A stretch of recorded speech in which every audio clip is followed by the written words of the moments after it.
अस्सलाम वालेकुम। Welcome cyber encyclopedia. इस वीडियो में हम स्पीड रिलेटेड एक प्रॉब्लम करेंगे जो मुसलसल रिपीट हो रहा है गवर्नर सिंध आईटी टेस्ट में।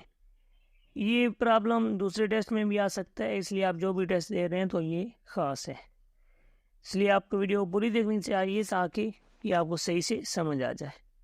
बिस्मिल्लाह करके स्टार्ट करते हैं कि a man takes 50 minutes to cover a certain distance at a speed of 6 kilometer per hour. If he walks at a speed of 10 kilometer per hour, he covers the same distance in कि एक आदमी 50 minute में एक खास distance 6 kilometre per hour की speed से cover करता है। अगर उसकी स्पीड 10 किलोमीटर पर आवर है तो वो कितनी देर में सेम डिस्टेंस कवर करेगा। माना कि हमने टाइम मालूम करना है और हमें ये भी गिवन है कि डिस्टेंस सेम है। तो डेटा कलेक्ट की फर्स्ट जो टाइम है वो 50 मिनट है और फर्स्ट जो स्पीड है v1 वो 6 किलोमीटर पर आवर की स्पीड है। सेकंड जो स्पीड है वो 10 किलोमीटर पर आवर की स्पीड है और हमने t2 माना सेकंड टाइम जो टाइम है वो हमने मालूम करना है। और गिवन ये है कि डिस्टेंस सेम है, माना d1 बराबर है d2 के। तो डिस्टेंस किसके बराबर है?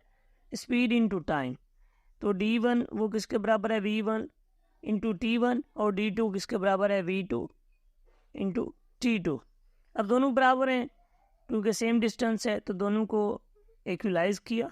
अब बस वैल्यू पुट करनी है। v1 6 के बराबर है तो 6 लिखे, ठीक है, और t1 50 के बराबर है और इधर v2 जो है वो 10 है, ठीक है, 10 किलोमीटर और t2 हमने मालूम करना है, ठीक है। 6 को 50 से ज़रब दिया तो 300 और 10 जो है ये t2 के साथ मल्टीप्लाई हो रहे हैं तो बराबर की उस साइड जाने से डिवाइड होंगे। 300 को डिवाइड किया 10 से तो हमारे पास क्या आंसर आया? 30। t2 जो है वो 30 मिनट है। इसका मतलब है कि अगर वो 10 किलोमीटर पर आवर की स्पीड से चल रहा है तो वो सेम डिस्टेंस 30 मिनट में कवर करेगा। उम्मीद है कि ये वीडियो आपको ज़रूर पसंद आई होगी। चैनल को सब्सक्राइब करें, वीडियो को लाइक करें और अपने दोस्तों के साथ शेयर करें ताकि हर किसी का फ़ायदा हो। मिलते हैं नई वीडियो में। खुदा हाफिज़।